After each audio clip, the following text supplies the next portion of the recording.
Hello sir, welcome back. And बात करेंगे देखिए एक्सिस बैंक शेयर के बारे में। एक्सिस बैंक शेयर को अगर देखें तो यहाँ हमने देखा कि एक हल्की सी गैप अप ओपनिंग और फिर स्टॉक क्या गया, पूरे दिन डाउन आया। ओवरऑल अगर देखा जाए तो स्टॉक में 0.2% के आसपास की गिरावट हमने देखी कि कोई खास गिरावट तो नहीं है, लेकिन फिर भी इसको हम समझेंगे ऑप्शन चेन के माध्यम से कि आखिरकार स्टॉक 1304 के लेवल से रिवर्सल क्यों दिया। इस चीज को समझने के लिए जब आप ऑप्शन चेन बनाएंगे सबसे पहले इंट्राडे का समझिएगा। तो इंट्राडे में क्या दिखाई दे रहा है? इंट्राडे में दिखाई दे रहा है कि मेरा जो रेजिस्टेंस बना हुआ है वो 1300 पर बना हुआ है ना। 1300 की स्ट्राइक प्राइस पर मुझे मेरा रेजिस्टेंस दिखाई दे रहा है अभी के अकॉर्डिंग। सपोर्ट की अगर मैं बात करूं तो सपोर्ट जो मुझे दिखाई दे रहा है, सपोर्ट कहां पर दिखाई दे रहा है देखने का प्रयास कीजिएगा। सपोर्ट भी 1300 पर ही था और 1300 से उठ करके चला गया 1290 पर। यानी कि ओवरऑल अगर समझा जाए तो स्टॉक में क्या मोमेंटम हमें दिखाई दे रहा है? हमें मोमेंटम दिखाई दे रहा है टॉप यानी कि 1300 के आसपास से लेकर के बॉटम 1290 के माइनस में स्टॉक जाते हुए दिखाई दे रहा है। बेरिश स्टॉक का ट्रेंड है। तो सिंपली हम क्या किया, चार्ट पर आए। चार्ट पर आने के बाद हमने एक लाइन खींचा सबसे पहले 1300 पर। तो हमने ये देखा कि स्टॉक 1300 पर आकर के रुका। वहां से 2-4 रुपए भले ऊपर चला गया, लेकिन अगले ही कैंडल में तुरंत नीचे चला आया। उसके बाद अब हम देखते हैं नीचे की तरफ। नीचे हमें कहाँ देखना है? हमें ये देखना है कि नीचे में हमारी वैल्यू क्या है। यानी कि नीचे हमारा कौन सा वैल्यू है? जो हमारा वैल्यू है वो है 1290। तो मैंने यहाँ पे क्या किया, 1090 की एक लाइन खींच दी। अब यहाँ पर एक चीज देखिए कि आखिरकार स्टॉक 1090 से नीचे क्यों टूटा। इस चीज को मैं आपको बताऊंगा। देखिए, सबसे पहले स्टॉक ऊपर गया, ऊपर जाने के बाद 1230 पर गया, वहां से आपका ट्रेड बना, आपने ट्रेड बनाया। उसके बाद स्टॉक यहाँ आया। यहाँ से आप देखेंगे नीचे स्पाइक देता है। कितना स्पाइक देता है अगर इसको हम निकालने का प्रयास करें? चलिए देखने की कोशिश करते हैं। तो इस स्पाइक को अगर मैं देखने का प्रयास करूं तो लगभग 1284.8 का स्पाइक लगाया। मेरी एंट्री लेवल है 1290। कितने का स्ट्राइक प्राइस इसके बीच में डिफरेंस है? 10 रुपीज का। तो टारगेट कितना हुआ? 5 रुपीज का। स्टॉप लॉस कितना हुआ? 6 रुपीज का।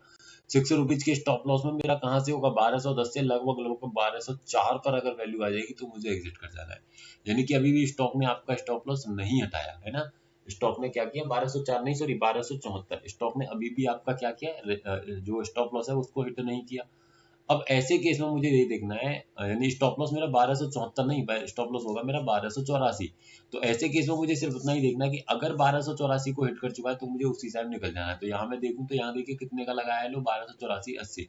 मतलब अभी भी स्टॉक ने लो नहीं लगाया, फिर स्टॉक ऊपर चला जाता है लगभग कितने का? 1294.5। यानी कि ऑलमोस्ट टारगेट के पास जाकर के वहां से रिवर्सल होकर के आया। और फिर यहाँ की देखेंगे तो यहाँ की कितना हाई लगा दिया? 1293-94 का ही लगाया यहाँ। तो यानी कि ओवरऑल अगर समझा जाए तो स्टॉक कहीं ना कहीं यही मंडराता रहा। उसके बाद सेकंड टाइम पर आया तो वहां से टूटते हुए आपको दिखा। और अगर देखा 2:30 बजे करीब तो ये लो में बने हुए हैं कहाँ पर? लगभग 1283 पर। तो ये आपको आई होप समझ में आया होगा। अब अगर पोजिशनली मैं आपसे बात करूं तो देखिए पोजिशनली क्या दिखाई दे रहा है समझने का प्रयास कीजिएगा। पोजिशनली दिखाई दे रहा है कि रेजिस्टेंस अपने आप में स्ट्रॉन्ग दिखाई दे रहा है 1300 की स्ट्राइक प्राइस पर, ओपन इंटरेस्ट के कारण और वॉल्यूम दोनों के कारण।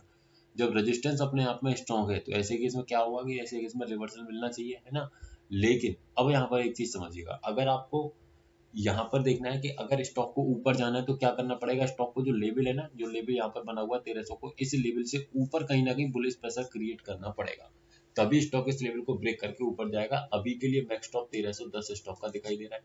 बॉटम की बात करें तो बॉटम स्टॉक में क्या दिखाई दे रहा है? देखिए बॉटम यानी कि हमारा सपोर्ट कहाँ पर है, ये चीज हमें देखना है। तो सपोर्ट जो मेरा बना हुआ है वो 1290 पर बना हुआ है और 1290 से 1300 पर क्या गया, यानी कि 1300 से 1290 पर गया है। यानी कि एक बेरिश प्रेशर यहाँ पर ऑलरेडी लगा हुआ है सपोर्ट की तरफ से।